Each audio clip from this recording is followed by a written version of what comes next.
Full Throttle is a premier multi-launch coaster located at Six Flags Magic Mountain. This one-of-a-kind coaster has the second tallest loop in the world and is the biggest in North America. It also has track going both on top of the loop and the bottom, and I'm pretty sure that is the only coaster that does this. Quirky, right? I admittedly like this coaster a lot, maybe even too much. In today's video, I'll explain my thoughts and views of this coaster and give it a score out of 10. I normally start off my reviews by talking about the queue line, but hey, we are at a Six Flags park here. Did you really expect anything? Have fun watching the Looney Tunes on the small TV screens.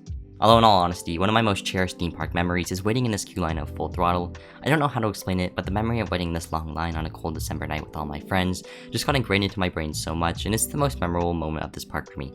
Anyways, from the queue line you can watch the train launch above you, and it's nice to see. Also, I have to mention that this coaster is absolute eye candy for the average viewer. As soon as you enter Six Flags Magic Mountain, you could see the absolute beauty of this loop.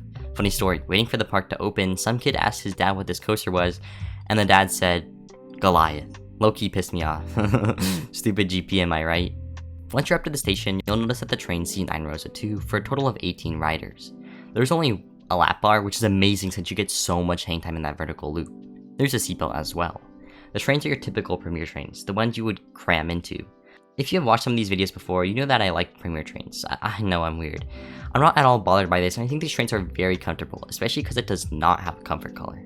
The coaster starts with a very punchy LSM launch out of the station. This is one of the many amazing parts of the ride. When I was there last, the ride-offs made the launch so much better since they have control of when they launched at the push of a button. They would often fire off these lines and puns, my favorite being, when I say ooh, you say ah, ooh, and then everyone screams as the train launches away. Or just a dead silence broken up by the one word, bye, and then hearing the LSMs kick in. Or giving a false sense countdown and 10, 9, 8, 3, 2, 1. I don't remember all of them, but these are lines just added so much to the atmosphere of the ride. It's kind of hard to collect your thoughts and listen to what the write-ups are saying when you're about to launch, but watching from the queue line was an absolute blast. Another thing that I briefly mentioned before is that I love the sound of these specific LSMs. I don't know what exactly I like about them, they just sound so good. As I stated before, the launch is very punchy and it's a very solid launch. I'd probably say the best in the park. Superman's launch is kinda mid, not gonna lie. Anyways, with the use of linear synchronous motors, I just felt like saying that to sound cool, you were launched straight into the second tallest vertical loop in the world and the tallest in America. This element gives absolute wicked hang time. Every time going through that loop, you feel like you're gonna roll back. You slowly roll through the very top, and with just a lap bar, you get some of the best hang time out there. This vertical loop is the main focal point of the ride, but it's still not my favorite. Following the vertical loop, you do a few turns through the trees. Full Throttle sits on one of the better plots of land at Six Flags Magic Mountain and has terrain to work with. You head over the Superman Plaza before heading into a dive loop. I'm gonna be really honest here, this is a little embarrassing to admit. I only have only one ride on Full Throttle, and that was a night ride when Superman was closed, so we never got to see the part where you fly over the plaza. I don't know if it's cool or not, you can ask Flashwing. Like I said, the dive loop is rather forceless before you come to a stop in the tunnel. You then stop in this tunnel and an audio cue plays. I don't recall what it says, and I don't really care either. This is Six Flags, so the garbage theming is a given.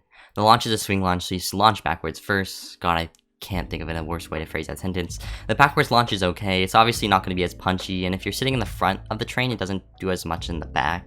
In the back row, you might get some awkward transition into hang time, but you definitely do get that free fall sensation from switching up to down in every row. You then go back through the tunnel and hit the launch again. This is pretty punchy, and it throws you back out through the terrain, back to the front of the park. You go up the vertical loop, this time on the top of it, before descending down a top hat. From the start, you could see the trims on the top hat, so you already know that this is going to be a diminished experience. The airtime going down is there, but it could be 10 times stronger if there were no trims. This is a huge killer for me and my one main draw of the ride. It feels too short. You zip through this layout fast and come into that final brake run with a tremendous amount of speed. You have a significant amount of energy that's just burned completely off at the end. It just ruins the fun of the ride. If Six Flags completed the drop and added one or two more elements, I truly think this could have been an elite coaster that would rival Pantheon and Velocicoaster, but I don't get to change anything, do I? To sum it up, Full Throttle is a pure fun coaster. Everything from the operations to the layout just makes it so much fun to ride and puts a massive smile on my face. I've said the line for like every coaster I reviewed, I'm actually so pathetic. Anyways, Full Throttle also delivers very punchy launches and has some good forces. There's some of the best hang time in the world going through that vertical loop, and there's some ejector airtime coming down from the top hat. The one draw is the length of the coaster. It's over in a flash, and I just wish it had a little more, especially because I was having so much fun. This is the one thing keeping it from being truly elite. For a final ranking out of 10, Full Throttle earns an 8. No need to brag, but I wrote the script for the video on the airplane. I 100% had to say that. Anyways, that's all for today's video, guys. As always, make sure to like and subscribe. I'll see you in the next one. Goodbye.